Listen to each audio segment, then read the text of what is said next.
درست نہیں ہے، ان کے دلوں میں رسول اللہ کی محبت نہیں ہے۔ محمد بن سلمان نے آ کر کے جو حشر کیا ہے، آج دیکھیے کیا برا حشر بنا، کیا برا حشر کیا ہے۔ وہ ترک تھے، ادب والے تھے، ترک تھے، احترام والے تھے، تعظیم والے تھے، حضور کا ادب جانتے تھے۔ برٹش گورنمنٹ کے ساتھ مل کر کے لارنس آف عربیہ اور برطانوی جاسوس کے ساتھ مل کر کے انہوں نے ایکٹ کیا۔ یہ آل سعود اور آل نجد نے حرمین کریمین کو تقدس پامال کیا ہے۔ اللہ نے فرمایا تھا انما المشرکون نجس فلا يقربوا المسجد الحرام بعد عامهم هذا۔ یہ آیت کریمہ نازل ہونے کے بعد میں کوئی مشرک حرمین طیبین کے قریب نہیں جا سکتا تھا، انہوں نے ان کو الاؤ کیا ہوا ہے۔ آج سوشل میڈیا پر تصویریں موجود ہیں، سکھ ہیں، ہندو ہیں، یہودی ہیں، نصرانی ہیں، مسجد نبوی کے قریب نہیں پہنچ رہے، کچھ دنوں میں حرم شریف کے قریب پہنچے، معاذ اللہ رب العالمین۔ اسی لیے قمر جلالی نے آج سے 70 سال پہلے ایک شعر کہا تھا، میں آپ کو سناتا ہوں، سنیے۔ پڑھتا ہوں تو کہتی ہے یہ خالق کی کتاب، پڑھتا ہوں تو کہتی ہے یہ خالق کی کتاب ہے، مثل یہودی یہ سعودی بھی عذاب۔ آپ بنجامن نتنیاہو کے ساتھ اس کے تعلقات دیکھیے، محمد بن سلمان کے آل سعود کے ریلیشن شپ دیکھیے۔ آپ غفلت میں مت رہیے، ہمارے حرمین طیبین خطرے میں، حرمین طیبین کو خطرہ ہے آل سعود سے۔ انہوں نے سینما بنایا، بار بنائے، ڈانسز بنائے، مشرکین کی مندریں بنا رہے ہیں۔ یہ قرب قیامت کا زمانہ، میرے آقا نے ارشاد فرمایا تھا حدیث شریف میں کہ شیطان مایوس ہو چکا ہے کہ جزیرۃ العرب میں اس کی پرستش ہوگی، لیکن قرب قیامت جزیرۃ العرب میں بھی مشرکین آئیں گے اور کفار و مشرکین یہاں پر شیطان کی پرستش کریں گے۔ اس میں معونت اور مدد پیش کر رہے ہیں یہ آل سعود اور یہ مڈل ایسٹ کی جو گورنمنٹ ہے۔ ہندوؤں کو بڑا نوازا ہوا ہے، بھائی آئیے مندر بنائیے، تکلیف کی چیز ہے میلاد کا جشن نہیں منانا، میلاد کے محفل نہیں بنانا، یہ شرک ہے۔ اور جہاں شرک ہو رہا ہے وی آر گڈ فرینڈس، یہ ہے خطرہ۔ پڑھتا ہوں تو کہتی ہے یہ خالق کی کتاب ہے، مثل یہودی یہ سعودی بھی عذاب۔ ارے اس قوم کے بارے میں خبر کیا لکھے، کعبے کی کمائی سے جو پیتی ہے شراب، کعبے کی کمائی سے جو پیتی ہے شراب، یہ ہے آل سعود۔ ان کے کالے کارناموں کی ہمارے پاس پوری تاریخ موجود ہے، اور یہ دجال کے آنے کا انتظار کر رہے ہیں۔ مدینہ طیبہ کی سرحد پر جس پہاڑی پر دجال آنے والا ہے، وہاں ان کے پرنس کا بنگلہ موجود ہے۔ آپ غفلت میں، اور سعودی والے وہاں والے کیسے غلط ہو سکتے ہیں؟ میں نے کہا یہ کوئی کرائٹیریا نہیں ہے۔ وہاں پر شیعوں کی بھی کئی سالوں تک حکومت تھی، جس طرح نشتیوں کی بھی حکومت ہے۔ سچا عقیدہ اہل سنت و جماعت کا ہے، جن کے دلوں میں عشق رسالت ہے، جو حضور سے محبت کرتے ہیں، چاہے وہ سیریا کا ہو، چاہے وہ یمن کا ہو، چاہے وہ ہندوستان کا ہو، چاہے پاکستان کا ہو۔ سچا مسلمان وہ ہے جس کے دل میں محمد الرسول اللہ کی محبت ہے، کیونکہ اللہ نے قرآن میں فرمایا لا تجد قوما یؤمنون باللہ والیوم الآخر، تم ایسی قوم نہیں پاؤ گے یوادون من حاد اللہ ورسولہ، جو اللہ کے دشمنوں سے بھی تعلق رکھے، اگرچہ ولو کانوا آباءهم او ابناءهم او اخوانهم او عشیرتهم اولئک کتب فی قلوبہم الایمان، کہ اگرچہ وہ ان کے والد ہو، ان کے آل اولاد ہو، ان کے بھائی ہو، ان کے کنبے والے ہو، رشتہ دار ہو، وہ نہیں دیکھتا کون ہے، وہ دیکھتا ہے کہ اللہ کا کون ہے، اللہ کے رسول کا کون ہے، نبی کا وفادار کون ہے۔ جو نبی کا وفادار ہوتا ہے اسے سینے سے لگا لیتا ہے، نبی کے غدار سے اپنا تعلق ختم کر دیتا ہے۔ فرمایا اولئک کتب فی قلوبہم الایمان، یہ وہ لوگ ہیں جن کے دلوں میں اللہ نے ایمان نقش فرما دیا ہے، ان کے دلوں میں ایمان نقش ہوتا ہے۔ من احب للہ وابغض للہ واعطى للہ ومنع للہ فقد استقبل الایمان۔ امام اہل سنت نے ہمیں یہی درس دیا ہے، خود بھی عمل کیا ہے، کہ کہا کہ جو کچھ کرنا ہے اللہ کی رضا کے لیے کرو۔ من احب للہ، جس نے اللہ سے محبت کی، واعطى للہ، دیا اللہ کے لیے، بغض کیا اللہ کے لیے، منع کیا اللہ کے لیے، دیا اللہ کے لیے، اس نے اپنا ایمان کامل بنا لیا۔ تو ایمان کامل بنانے کے لیے حب رسول شرط ہے، حب رسول کے بغیر ایمان کامل نہیں۔ لا یؤمن احدکم حتی اکون احب الیہ من والدہ وولدہ والناس اجمعین، تم میں سے کوئی اس وقت تک مسلمان اور مومن نہیں ہو سکتا جب تک کہ اس کے دل میں اللہ رسول کی محبت ساری کائنات سے زیادہ نہ ہو، اولاد سے زیادہ، ماں سے زیادہ، باپ سے زیادہ۔ دیکھیں کون ہے جو ان کی بارگاہ کا مؤدب ہے، اسے سینے سے لگائیے، جو ان کی بارگاہ کا گستاخ اور بے ادب ہے اس سے کنارہ کش ہو جائے۔ میرے امام اہل سنت نے حضور کے عشق کی محبت، یہ عشق رسالت جو ہمارا سب سے بڑا سرمایہ ہے اس کی حفاظت کی ہے۔ اب آئیے ہم آپ کو 2-3 مثالیں دیتے ہیں۔ شعر دیکھیے کیا فرماتے ہیں،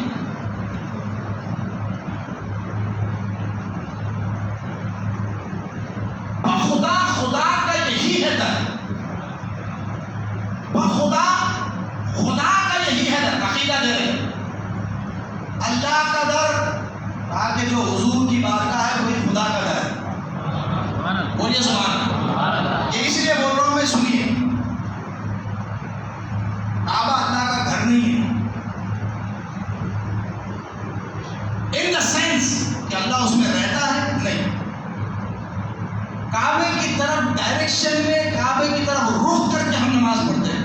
ہمارا کیا عقیدہ نہیں کہ کعبے کے اندر اللہ رہتا ہے، is not the dweller of Kaaba, it doesn't live inside. اصل میں آ گئی تو اسے بیت اللہ جو کہا جاتا ہے یہ تشریفاً کہا جاتا ہے، جیسے مسجد کو اللہ کا گھر کہا جاتا ہے۔ اس کا مطلب یہ نہیں کہ اللہ اس میں رہتا ہے، نہیں، اس میں اللہ کی عبادت کی جاتی ہے۔ اس کو اضافت تشریفیہ کہتے ہیں۔ کیا کہتے ہیں اس کو؟ اضافت تشریفیہ، عزت بڑھانے کے لیے کہا جاتا ہے یہ اللہ تبارک و تعالیٰ کی رحمتوں کا گھر ہے۔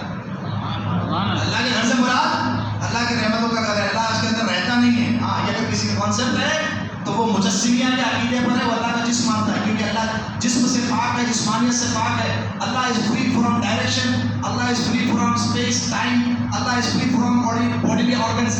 اللہ جسم سے پاک ہے، جسمانیت سے پاک ہے، ڈائریکشن سے پاک ہے، سن سے پاک ہے، جہت سے پاک ہے۔ اس کے اب کعبہ تو ڈائریکشن میں ہے نا، تو اللہ اس سے پاک ہے۔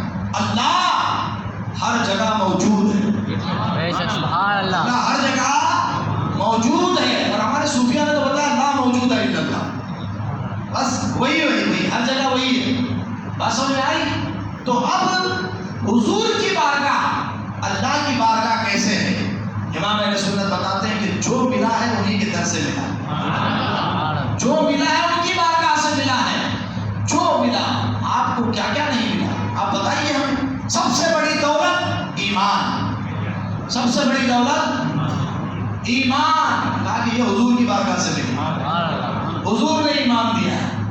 قیامت تک جو بھی مسلمان ہوگا اس کو کفر کی، شرک کی گندگی سے پاک رسول اللہ فرماتے ہیں۔ وَيُزَكِّيهِمْ وَيُعَلِّمُهُمُ الْكِتَابَ وَالْحِكْمَةَ، یہ قیامت تک کے لیے ہے۔ قرآن کی کوئی آیت حضور کے ظاہری زمانے تک خاص نہیں ہے، لوگ ڈنڈی مارتے ہیں اس میں۔ حضور ہی نور نبوت سے اس کو کلینس کرتے ہیں، پاک کرتے ہیں، مطہر کرتے ہیں، شرک سے پاک کر کے اس کو ایمان کے دامن میں لیتے ہیں۔ آج بھی جس کو ایمان ملتا ہے اس کو بھی حضور صاف کرتے ہیں، کلمہ پڑھتا ہے حضور صاف فرما دیتے ہیں۔ وَيُزَكِّيهِمْ، یہ دوام اور استمرار کے لیے ہوتا ہے، مضارع کا صیغہ۔ وَيُعَلِّمُهُمُ الْكِتَابَ وَالْحِكْمَةَ، علم اور حکمت بھی انہی سے ملتا ہے۔ بخاری شریف کی ایک حدیث پیش کرتا ہوں، اللہ کے رسول صلی اللہ علیہ وسلم نے فرمایا انما انا قاسم واللہ یؤتی، اللہ ہی عطا فرماتا ہے۔ بولی کون؟ اللہ ہی عطا فرماتا ہے اور میں ہی بانٹتا ہوں۔ اس کے اندر حصر ہے، انما حصر کے لیے آتا ہے عربی گرامر میں، انما انا قاسم، میں ہی بانٹتا ہوں، واللہ یؤتی، اور اللہ ہی عطا فرماتا ہے۔ تو جس کو جو بھی ملتا ہے کائنات میں وہ حضور کے وسیلے سے ملتا ہے۔ ایمان ہم کو ملا ان کے وسیلے سے، قرآن ملا ان کے وسیلے سے، رحمان ملا ان کے وسیلے سے، معرفت خدا ملی ان کے وسیلے سے۔ ہمیں بتایا انہوں نے کہ اللہ ایک ہے، آپ نے دیکھا، ہم نے دیکھا، کس نے دیکھا ہے؟ اللہ کو دیکھا ہے کسی نے؟ نہیں، ایک دیکھنے والے کا کہاں مان لیا، ایک دیکھنے والے کا کہاں مان لیا ہے، اس طرح تجھے ہم نے خدا مان لیا ہے۔ اور لوگ اس میں اعتراض کرتے ہیں، اس میں کوئی اعتراض کی بات نہیں ہے، ہم نے دیکھا نہیں ہے، حضور نے بتایا اللہ ایک ہے تو ہم نے اللہ کو ایک مانا، کیونکہ حضور نبی ہیں، وہ معجزات لے کر آئے، وہ دلائل لے کر آئے، وہ قرآن لے کر آئے، انہوں نے بتایا کہ یہ دلیلیں ہیں اللہ کی وحدانیت پر۔ تو حضور کے بتانے سے ہم نے اللہ کو پہچانا، اللہ کی معرفت حضور کے وسیلے سے حاصل، وہ خدا خدا کا یہی ہے۔ اور سنیے عقیدہ، عشق رسالت، حضور کی محبت، فرماتے ہیں کہ جان ہے عشق مصطفیٰ، روز فضو کرے خدا۔ ارے جس کو درد کا مزہ نازے دوا اٹھائے، اللہ کی سرتابہ قدم شان ہے یہ، انسان نہیں، انسان کو انسان ہے یہ۔ تو قرآن تو ایمان بتاتا ہے انہیں، ایمان یہ کہتا ہے میری جان ہے۔ آپ بس کہ سبحان اللہ، یہ ہے حضور کے عشق کی شمع روشن فرمائی۔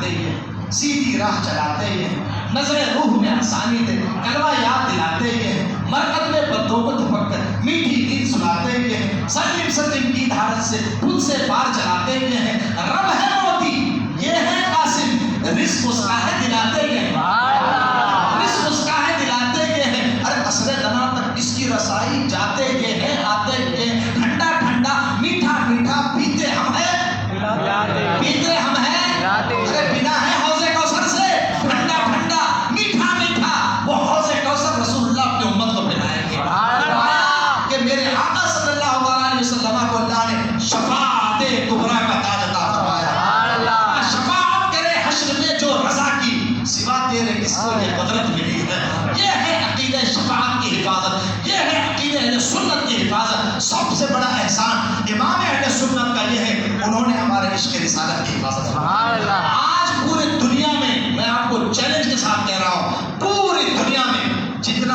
عشق رسول آپ کو بر صغیر میں اور بالخصوص ہندوستان میں ملے گا آپ کو کہیں نہیں ملے گا۔ کوئی اگر حضور کی نالے نے پاک کی بے ادبی کرتا ہے تو ہماری روح بے چین ہو جاتی ہے۔ یہ کیا ہے؟ یہ امام اہل سنت نے محبت ہمارے دلوں میں رسول اللہ کی۔ ہمارا وقت ہو چکا ہے، بات میں سمیٹتا ہوں، اللہ جل وعلا کی بارگاہ میں دعا ہے پروردگار عالم ہمیں اور آپ کو امام اہل سنت اعلیٰ حضرت کی جو کتابیں ہیں اس کو پڑھنے کی توفیق عطا فرمائے۔ آپ مطالعہ کیجیے، نظریات عقائد اس کی حفاظت اللہ تبارک و تعالیٰ نے فرمایا۔ آخر میں ایک جملہ کہہ کر کے بات ختم کرتا ہوں۔ میرے عزیز، اس دور پرفتن میں جب کہ ہر طرف سے فتنے اٹھ رہے ہیں، رافضیت کا فتنہ بہت تیزی سے اٹھ رہا ہے، تفسیریت کا فتنہ بہت تیزی سے اٹھ رہا ہے، قادیانی پوری قوت کے ساتھ کام کر رہے ہیں، حیدرآباد تو ایسا ہے کہ جتنے باطل فرقے ہیں سب کا ہیڈ کوارٹر بنا ہوا ہے۔ میں سچی بات عرض کر رہا ہوں، آپ کو وہاں مہدوی بھی ملیں گے، آپ کو وہاں پر قادیانی بھی ملیں گے، آپ کو وہ صدیق دیندار حضرت 2 منٹ بول لیتا ہوں، اجازت ہے؟ ہاں اجازت، تو تھوڑا سا اہم بات ہے۔ تو عقیدہ نظریہ یہ ہمارا سارے دکن کے اولیاء، سارے صلحاء، سارے بزرگوں کا کیا عقیدہ ہے؟ وہ اہل سنت کا عقیدہ ہے، وہی امام احمد رضا نے بتایا۔ تو وہ ہے کہ اب نیا فتنہ، وہ صدیق دیندار کا بھی فتنہ وہاں موجود ہے، ہاں دیندار جماعت بھی حیدرآباد میں موجود، وہاں سے آپریٹ کر رہے ہیں پورے ادھر دکن میں، قادیانی فل فلیج فورس میں کام کر رہے ہیں، بالکل ایکٹیو ہے۔ ہم لوگ توجہ دیں، عقیدہ ختم نبوت ہمارا ایمان کا حصہ ہے۔ اگر کوئی کسی نبی کے آنے کو پاسبل بھی مان لے تو ایمان سے خارج ہو جائے، ممکن بھی مان لے، پاسبل بھی مان لے، ایمان سے خارج ہو جائے گا۔ عقیدہ ختم نبوت، امام اہل سنت نے اس پر 6 کتابیں لکھی، 6 کتابیں لکھی، رافضیوں کی رد میں 12 کتابیں لکھی، دیوبندی وہابی کی رد میں 20 کتابیں لکھی۔ اس سے ہمارے عقیدے کی حفاظت کرنا سب سے بڑا احسان یہ ہے۔ لہٰذا اس پرفتن دور میں آپ چوکنے رہیے، بچوں کو عقیدہ اہل سنت بتائیے، بزرگوں کی دامن سے وابستہ کیجیے، اولیاء اللہ سے ہمارا تعلق ہمیشہ سے رہا ہے، اولیاء اللہ سے تعلق جوڑ کے رکھیے۔ اولیاء اللہ سے جو دور چلا جاتا ہے نا، جو تیرے یار در سے یار پھرتے ہیں، پھر در بدر یوں ہی خوار پھرتے ہیں، بھٹکتا پھرے گا اس کو راستہ نہیں ملے گا۔ ہم نے یہاں سے امریکہ میں دیکھا ہوا ہے، جو لوگ پہلے یوسف بابا شریف بابا یوسفین شریف سے جڑے ہوئے تھے، سیدھے راستے پر تھے، امریکہ کی جا کے آزاد فلال دانشور ہو گئے، مفکر ہو گئے۔ کیا ہے عقیدہ؟ کیا ہے پتہ نہیں، کیا عقیدہ ہے؟ فری ہے، کیا ہے؟ ہم مسلمان ہیں۔ میں نے کہا مسلمان تو قادیانی بھی بولتا اپنے آپ، مسلمان تو قادیانی بھی بولتا، آپ ہو کدھر؟ ہاں ہو کدھر؟ پیر مہر علی شاہ صاحب کے صاحبزادے باپو جی رحمۃ اللہ تعالیٰ، ان کے صاحبزادے پیر نصیر الدین صاحب کے دادا والد گرامی، تو ان سے یہ نا ایک صاحب نے آ کر کے پوچھا، وقف بورڈ میں رجسٹری ہو رہی تھی پراپرٹیز کی، کہا کہ آپ بریلوی ہیں یا دیوبندی ہیں، بتائیے کیا ہے؟ پاکستان میں 2 لکھا جاتا ہے، سنی ہے تو بریلوی، بدعقیدہ ہے تو دیوبندی، تیسرا شیعہ، 3 کالم ہے، چوتھا نان مسلم کا قادیانیوں کی۔ جی قادیانی ڈکلیئر نان مسلم ہے پاکستان کے اندر، 1974 میں نیشنل اسمبلی نے ڈکلیئر کیا ان کو کہ یہ مسلمان نہیں ہے، کافر ہے، مرتد ہے، نان مسلم مائنورٹیز ہے۔ تو پوچھا تو وہاں پر بھی ایک صاحب تھے، ہم تو بریلوی نہیں، تو کہا کہ نہ ہم بریلوی ہے نہ ہم دیوبندی ہے، ہمارے انڈیا میں بہت سارے لوگ ہیں، ہم بریلوی ہے نہ دیوبندی۔ سنیے باپو جی رحمۃ اللہ تعالیٰ نے کیا جواب دیا، انہوں نے کہا کہ وہ سنو جی مولوی صاحب، آپ ہم کو ہجڑا بنانا چاہتے ہو، آپ ہمیں ہجڑا بنانا چاہتے ہو؟ بولے جی باپو جی بے ادبی ہو گئی، کیا ہو گیا؟ کہا کہ ہم بریلوی اس سینس میں نہیں کہ ہم بریلی کے رہنے والے نا، عقیدہ ہمارا وہی ہے جو امام احمد رضا خان یہ ہے عقیدہ اہل سنت. سارے اولیاء کی تعلیمات آپ پڑھ جائیے، آخر نچوڑ ملے گا وہی جو امام احمد رضا نے بیان کیا. یہ ہمارے ایمان و عقیدے کی حفاظت فرمائی ہے. بزرگان دین کے اعراض پر دلیلیں پیش کی ہے، چادر و گاگر پر دلیلیں پیش کی ہے. امام اہل سنت نے دلائل کی روشنی میں عرس کو ثابت کیا ہے. بزرگان دین کے ایام منائے جا سکتے ہیں. یہ سب خانقاہ ہیں جو روشن ہیں، آباد ہیں.